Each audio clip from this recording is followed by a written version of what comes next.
Le débat sur les retraites n'a pas lieu. Et le gouvernement, en réalité, n'a jamais eu l'intention de l'organiser.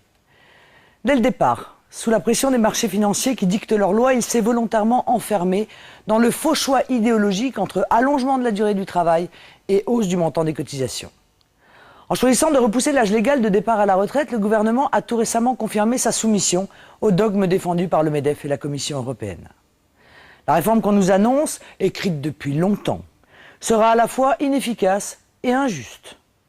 Inefficace parce qu'il est démontré que le report de l'âge légal de départ à la retraite ne permet pas d'assurer l'équilibre financier du système à terme. Très vite, on retrouvera des déficits gigantesques. Injuste aussi, parce que dans un pays comme le nôtre, où seuls 39% des travailleurs de 55 à 64 ans ont un emploi, on comprend vite qu'il sera plus difficile encore d'atteindre un taux plein de retraite une fois que l'âge légal ne sera plus de 60 ans.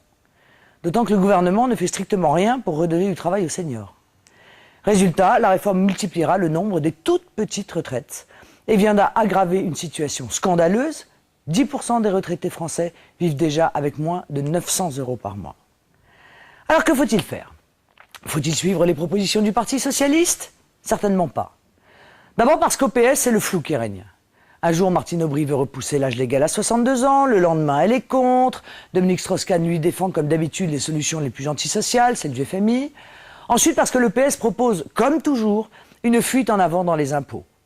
La hausse du montant des cotisations qu'il préconise est évidemment une bêtise. En réalité, il y a des solutions, à condition d'accepter de sortir de l'idéologie dominante, de s'affranchir des marchés tout-puissants, bref, de revenir au bon sens. Le problème des retraites est un problème en partie passager, lié essentiellement à l'arrivée à la retraite de la génération du baby-boom. La nation peut donc parfaitement réaliser un effort, le temps de sauver nos retraites, sans qu'il soit nécessaire de saccager notre système actuel et d'appauvrir encore les Français, comme le prévoit le projet de Nicolas Sarkozy et de son gouvernement. Que faire dans cet esprit? En premier lieu, il faut faire des économies sur les dépenses les plus inutiles, les plus nocives, et les affecter en partie aux retraites. Alors évidemment, je pense à l'immigration, bien sûr, dont le coût annuel est estimé à 60 milliards d'euros. Mais je pense aussi à l'argent que l'État français verse chaque année au budget de l'Union européenne. Pour quel résultat? Cette somme, elle est considérable et en constante progression. 19 milliards d'euros versés l'an dernier et seulement 12 milliards que nous avons récupérés de l'Europe, aide agricole comprise. Voilà une source d'économie intelligente. Il faut aussi mentionner la fraude sociale, qui nous coûte tant et contre laquelle rien n'est fait. Mais qui aura enfin le courage de s'attaquer aux 10 millions de fausses cartes vitales qui circulent en France? Citons aussi l'argent des collectivités locales et la gabegie des petits roitelets locaux. L'État leur verse chaque année 55 milliards d'euros. Ne croyez-vous pas qu'on pourrait en reprendre utilement une partie?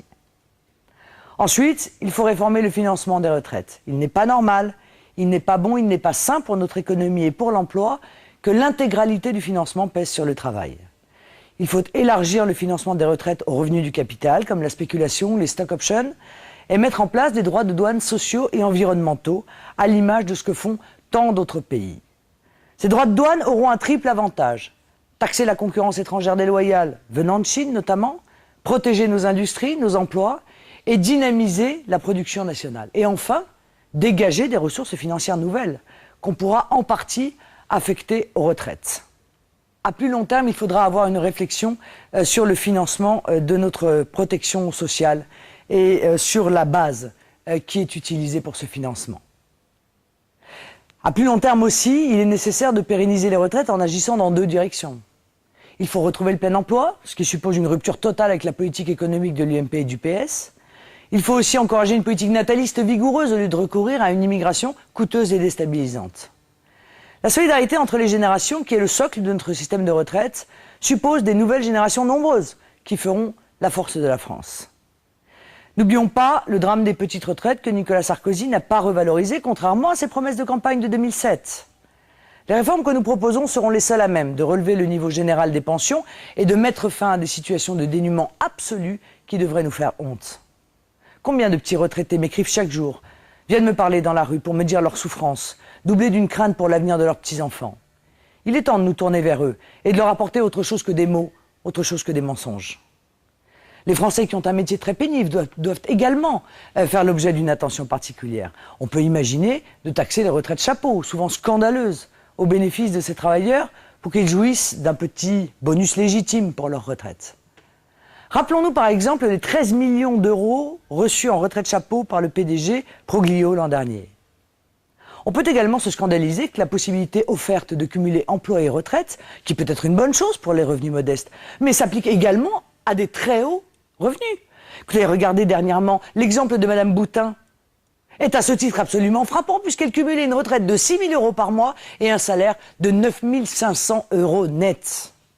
Vous le voyez, il y a des choses à faire. La situation n'est pas bloquée. Elle l'est uniquement parce que Nicolas Sarkozy et le gouvernement ont décidé, comme toujours, d'enfermer le pseudo-débat sur les retraites dans le carcan de la pensée unique, des dogmes de Bruxelles et des marchés. Et il faut dire que les médias ont largement suivi la stratégie de communication de l'Élysée. Le peuple français doit pourtant avoir son mot à dire et rester maître d'une réforme qui a une influence considérable sur une grande partie de la vie de nos concitoyens. Le Front National et moi-même avons l'ambition de porter la voix d'un peuple français méprisé et mis de côté.